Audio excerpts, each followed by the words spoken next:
और हमारे साथ खास मेहमान कमर आगा साहब जुड़ गए हैं, अंतर्राष्ट्रीय मामलों के विशेषज्ञ हैं। बहुत बहुत शुक्रिया आगा साहब, आप हमारे साथ जुड़े। एक जो बड़ा सवाल है वो ये है कि खार्कीव के बाद कीव, कितने दिन और जेलेंस्की इसको रोक पाएंगे? और जेलेंस्की जिस तरीके के उनके सुर हैं, वो कह रहे हैं कि आप बातचीत के पहले बम रोकिए, दूसरी बातचीत तभी करेंगे। देखिए, रशिया की स्ट्रेटेजी ये है कि कब्जा करके एक अपनी स्ट्रेंथ को बढ़ाना, ताकत को बढ़ाना और फिर बातचीत करना। जेलेंस्की का मानना ये है कि पहले जंग रुकनी चाहिए और बातचीत तभी दौर शुरू हो पाएगा। और रशियंस को लगता है कि इस सरकार अब बातचीत से कोई उसके मसले को हल नहीं मिलेगा, और वो चाहता है उसके जो बेसिक जो ऑब्जेक्टिव है वहां पे जाने का, वो ये है कि रिजीम चेंज। ये बड़ा मुश्किल ऑब्जेक्टिव है, मुझे नहीं लगता कि ये पूरा हो पाएगा। अगर ये कब्जा भी कर लेंगे तो ये रिजीम बगल के या पड़ोसी देश में या कहीं दूसरी देश से ऑपरेट करने लगेगी। मान्यता इसको पूरी दुनिया की है, सारी दुनिया जैसा आपने बताया चाहती है कि जंग हो। जंग के दूसरी बात ये कि आप जंग शुरू तो कर सकते हैं, खत्म करने का ऑप्शन नहीं रहता। और ये है कि इसमें बहुत लोग मारे जाएंगे। अब रशिया ने कहा है कि कीव को खाली कर दो। कैसे संभव है? लाखों लोग वहां रहते हैं, वो कहाँ जाएंगे कैसे इस जाड़े के मौसम में? और फिर इसके मतलब, और दूसरी तरफ ये भी है कि एक बड़ी संख्या में वहां के लड़के लड़कियां सब लड़ने के लिए तैयार हैं। बहुत ब्लडशेड होगा। मैं समझता हूँ कि इनको फौरन जंग बंद करनी चाहिए और बातचीत के माध्यम से उनको हल करना चाहिए। अमेरिकन भी यही सोच के गए थे अफगानिस्तान में कि वो कर लेंगे, लेकिन और फिर रशियन, उससे पहले सोवियत यूनियन ने भी यही सोचा था रिजीम चेंज के बारे में, लेकिन क्या हुआ? कुछ नहीं हुआ। लोग बेगुनाह लोग मारे गए। मैं नहीं समझता कि इससे कोई हल होगा। तुरंत रुकना चाहिए और तभी बेहतर है। रशिया में भी सपोर्ट नहीं है। मुश्किल तो ये है कि रशियन जनता भी इस जंग के खिलाफ है। पुतिन की वहां भी सपोर्ट नजर नहीं आती ज्यादा। हालात बुरे हैं और बड़ी तैयार। बिल्कुल। हम आगा साहब, आप हमारे साथ बने रहे। हमारे साथ धीरज कुमार भी हैं जो कि इस वक्त में यूक्रेन में फंसे हुए हैं। धीरज, बहुत बहुत शुक्रिया आपका। आप कहाँ पर हैं, कैसे हालात में हैं, पहले ये बताएं। स्टेट यूनिवर्सिटी के हॉस्टल में है और बंकर्स में अभी बाहर कुछ हमें थोड़ी आवाजें सुनाई दी गोला बारूद की, इसलिए हम तुरंत, हमारे कॉन्ट्रैक्टर ने जैसे बोला कि बंकर्स में चले जाएं, तो हम यहाँ पे आ गए हैं अभी। अच्छा, इस समय आप हमसे बंकर से बात कर रहे हैं? हाँ जी सर, करंटली यहाँ पे और भी स्टूडेंट्स हैं और कुछ अभी थोड़ी देर के लिए ऊपर हॉस्टल शिफ्ट हो गए हैं, क्योंकि अभी फिर से मैसेज आया है कि थोड़ा सा खतरा टल गया है। जी जी। और भारतीय दूतावास के संपर्क में हैं आप? सर 3-4 दिन से, जब से वहां पे कीव पे अटैक हुआ उसके बाद से दूतावास वगैरह, एम्बेसी से हमें कोई भी कॉल नहीं उठा रहा है और कोई भी एम्बेसी हमारे टच में नहीं है। करंटली अफेयर मिनिस्टर से हमारे कॉन्ट्रैक्टर की बात हुई है कि 1-2 दिन में फिर से तुम्हें इवैक्यूएट किया जाएगा, बट अभी देखते हैं, कुछ नहीं बन पा रहा है। यहाँ पे सड़कें डैमेज हो रखी हैं और यहाँ पे ट्रेन्स वगैरह नहीं चल पा रही है। यहाँ से हमारा शहर जस्ट 50 किलोमीटर हमारे शहर से दूर एक रशियन बॉर्डर है और यहाँ से 1200 किलोमीटर पोलैंड बॉर्डर है, तो हमारा वहां पे पहुंचना तो नामुमकिन है। अभी हम कह रहे हैं गवर्नमेंट से कि हमें रशियन बॉर्डर के थ्रू निकाला जाए, बट अभी कुछ भी रिस्पांस नहीं आया है। जी, जाहिर सी बात है कि अभी कुछ वक्त लग सकता है। तो आप कितने लोग के करीब हैं? सर यहाँ पे इंडियन 550 स्टूडेंट हैं, बाकी दूसरी कंट्रीज से भी हैं। अप्रॉक्स ऑल ओवर मिला के 1000 स्टूडेंट्स हैं। अच्छा, और ये बताएं कि बाकी के देशों ने अपने नागरिकों को, अपने छात्रों को निकालने के कुछ इंतजाम किए हैं? सर हर एम्बेसी, हर देश से कोई ना कोई ट्राई कर ही रहा है यहाँ से निकालने के लिए। जाहिर सी बात है कि हमारी में एम्बेसी भी या हमारी गवर्नमेंट भी कुछ कर ही रही होगी हमारे लिए, बट हम जस्ट वेट कर रहे हैं कि कुछ हो अच्छा हमारे लिए। बिल्कुल कर रही है जी सर। बिल्कुल। खाने पीने के इंतजामों में कुछ आप लोगों के पास है? सर एक्चुअली हम कुछ स्टॉक रिजर्व करके रखे थे, बट अभी शायद वो भी खत्म होने वाला है। बाहर जो हमारे सुपरमार्केट्स में थे खाना वगैरह, सब स्टॉक खत्म हो चुका है। अभी देखते हैं क्या बनता है नेक्स्ट हमारा। ठीक है, आप हमारे साथ बने रहिए। आगा साहब, आप इनकी आप बीती भी सुन रहे हैं। अब जो एक बात समझने वाली है वो ये है कि भारत की सरकार तो कोशिश कर रही है, जाहिर सी बात है, अपनी फ्लाइट्स भेज रही हैं और उनको निकालना, बाहर इन तमाम छात्र लोगों को निकालना हमारी जिम्मेदारी का हिस्सा भी है। एक जो बड़ी बात है वो ये है कि यहाँ पर रूस को क्या वो सब कुछ मिल पा रहा है जिसके लिए उसने इतना बड़ा हमला किया है? इसमें सिर्फ और सिर्फ जो यूक्रेन के नागरिक हैं वही निशाना नहीं बनेंगे, बल्कि कोलेटरल डैमेज है। हमारे छात्र, एक खुद उनकी जान चली गई है, हमारे बाकी के छात्र फंसे हुए हैं। तो क्या उनको कोई समझाइश दे रहा है या उनके ऊपर कोई दबाव बनाया जा रहा है पुतिन के ऊपर? देखिए, दो तीन चीजें हैं। पहली बात तो ये कि उनकी सारी इंटेलिजेंस फेलियर है। वो ये सोच रहे थे कि ये रिजीम अनपॉपुलर है, किसी हद तक इसकी पॉपुलैरिटी कम थी, और इनको लग रहा था कि हम जाएंगे तो लोकल जनता हमारी सपोर्ट करेगी। जंग जीतने के लिए लोकल सपोर्ट का होना बहुत जरूरी है, वो मिसिंग है। और दूसरी तरफ ये है कि वो इनको नहीं मिल रही है। सब लोग लड़ने के लिए तैयार हैं। इस वक्त यूक्रेनियन नेशनलिज्म अपने पीक पे है। यूक्रेन और जो ये हैं रशियंस, ये बेसिकली एक ही लोग हैं। ये स्लाविक पीपल कहलाते हैं। इनकी रिलीजियस कनेक्टिविटी भी है रशियन चर्च के साथ, लेकिन सब कुछ होने के बावजूद वो एक अलग मुल्क है। वो अलग उसकी अलग आइडेंटिटी है। लैंग्वेज काफ़ी मिलती जुलती है। रशियन लैंग्वेज भी वहाँ काफ़ी बोली जाती है, मगर ये कि वो उनको बर्दाश्त नहीं है कि दूसरा मुल्क या रशिया बड़ा मुल्क उनके ऊपर आके कब्जा करे। रशिया यूक्रेन के अंदर एक बहुत बड़ा पढ़ा लिखा मिडिल क्लास भी मौजूद है और वो यूरोप के साथ जुड़ना चाहता है। मैं समझता हूँ कि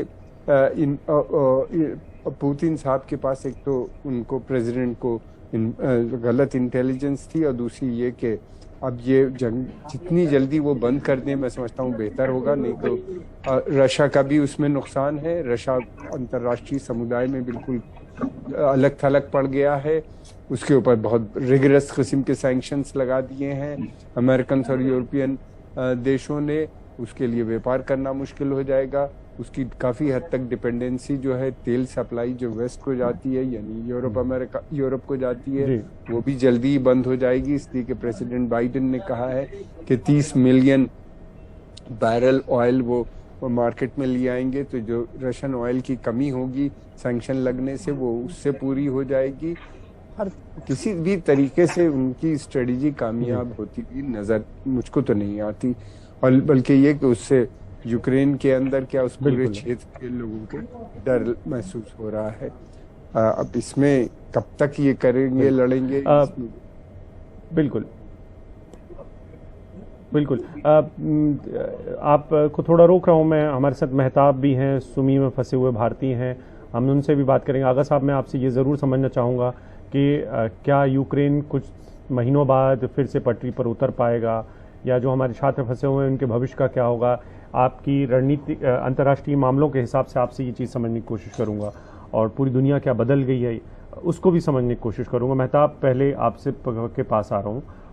अभी आप जहाँ पर हैं वहाँ पर आप सुरक्षित हैं, ऐसी पूरी उम्मीद करता हूँ। और आप लोग किस तरीके से एक दूसरे को हौसला देकर निकलना चाह रहे हैं, और जो यूक्रेन के लोग हैं वो आपकी किस तरीके से मदद कर रहे हैं, ये भी बताएं। सर, हम लोग एक दूसरे के साथ सर कॉपरेट कर रहे हैं, पैसों में कॉपरेट कर रहे हैं। बैंक्स और एटीएम्स में कैश नहीं है, यहाँ पे कैश की क्राइसिस हो रही है। तो हम लोगों के पास जो कैश पड़े हुए हैं, एक कंट्रीब्यूट करके कुछ जो इम्पोर्टेंट चीजें हैं, बाहर से लाने वाली चीजें, वो चीजें हम लोग एक दूसरे को कॉपरेट करके पैसों में हम लोग ला रहे हैं। और सर यूक्रेनियन जो पीपल है, यूक्रेनियन जो आर्मीज है, वो लोग सपोर्ट कर रहे हैं, बट एडमिनिस्ट्रेशन भी सपोर्ट कर रही है। बट जो अटैक्स हो रहे हैं, रैकेट्स दागे जा रहे हैं, गन शॉट हो रहे हैं, ये सारी चीजें, ब्लास्ट हो रही है, ये सारी चीजें वो लोग इन सब चीजों में कॉपरेट नहीं कर सकते। इसमें हम लोग खुद भाग रहे हैं, वो खुद भाग रहे हैं, वो खुद ये कर रहे हैं, दौड़ रहे हैं। तो ये सब चीज का फेस हम लोग को खुद करना पड़ रहा है। ये सिचुएशन से हम लोग को खुद गुजरना पड़ रहा है। अभी जस्ट इंफॉर्मेशन मिली है कि तुरंत बंकर्स में जाओ, तो तुरंत बंकर्स में सब चले गए। मेरी कुछ इंपॉर्टेंट चीजें थी रूम में, वो लेने में चला आया, फिर मैं अभी दौड़ करके बंकर्स में जाऊंगा। ऐसा सिचुएशन बना हुआ है यहाँ पे, ये सिचुएशन है यहाँ पे अभी फिलहाल में। बिल्कुल मेहताब, धीरज, आप हौसला बनाए रखें। ये मुश्किल घड़ी है, इस मुश्किल घड़ी में हम सब आपके साथ हैं। भारत की सरकार पूरी कोशिश करेगी कि आपको बाहर निकाला जाए, सुरक्षित बाहर निकाला जाए। आगा साहब, आप हमारे साथ बने रहें। वक्त एक ब्रेक का है, ब्रेक के बाद लौटेंगे तो आने वाले वक्त में हमारे छात्रों का यूक्रेन में क्या होगा, इसके बारे में आगा साहब से समझेंगे। वक्त एक ब्रेक का है।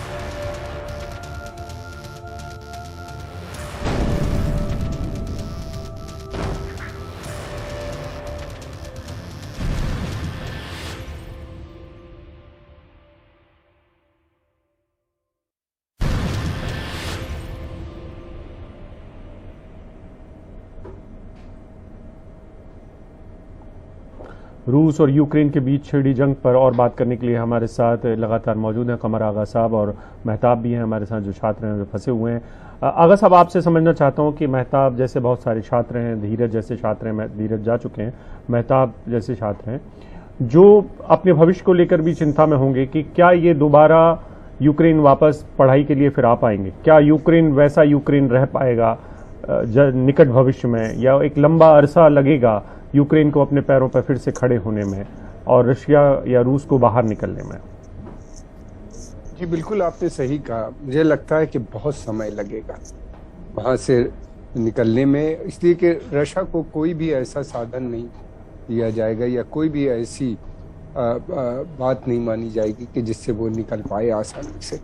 उसकी जो डिमांड्स हैं वो बहुत सख्त हैं।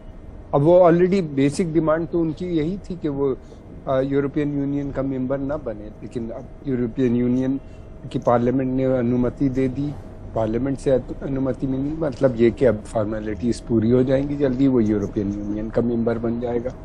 यूरोपियन यूनियन के मेंबर बनने के बाद संभवतः ये भी है कि वो नेटो की भी मेंबरशिप उसको मिल जाए। अब कब मिलेगी ये पता नहीं है अभी। और दूसरी बात ये कि इतने ज़्यादा वहाँ पे रशिया की जो रणनीति है वो यही है कि फोर्स का इस्तेमाल, वो बार बार फोर्स का इस्तेमाल कर रहे हैं, फोर्स लेवल भी बढ़ता जा रहा है। अब वो कीव के ऊपर कब्जा करने की कोशिश कर रहे हैं, और जिस शहर पे वो कब्जा करना चाहते हैं वो शहर में उनका समर्थन नहीं है, मुल्क में भी समर्थन नहीं है। तो इसमें लगता है कि ये जंग एक दूसरा अफगानिस्तान मुझको तो लगता है कि बनता हुआ, मुझको क्या बहुत से लोगों ने इस बात की चर्चा की है, लगता हुआ है, और रशिया इसी में फंसा और इसके बड़े दूरगामी नतीजे निकलेंगे।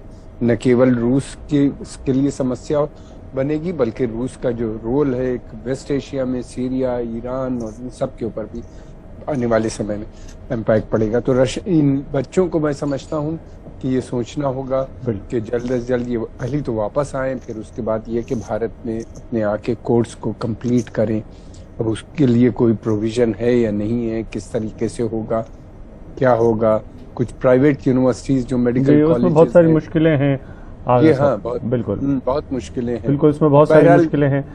सरकार सिंपैथेटिक है, उसमें बहुत सारी, कुछ वो रास्ता, क्योंकि हमारे यहाँ पे बिल्कुल सरकार अगर एक बड़ा चंक भी है, इन सब की चिंता करनी भी चाहिए, क्योंकि कोई तीसरे साल में, कुछ चौथे साल में। आखिरी सवाल आपके साथ मेहताब, आगा साहब से मैंने जो सवाल पूछा है वो ये है मेहताब कि अब आप लोग अपने सुरक्षित वापस आए, ये पहली प्राथमिकता है, लेकिन आपका भविष्य, दोबारा आप यूक्रेन में पढ़ाई के बारे में सोच रहे हैं, या वहाँ के हालात जिस तरीके के हैं उसके बाद क्या आप दोबारा वापस जाएंगे?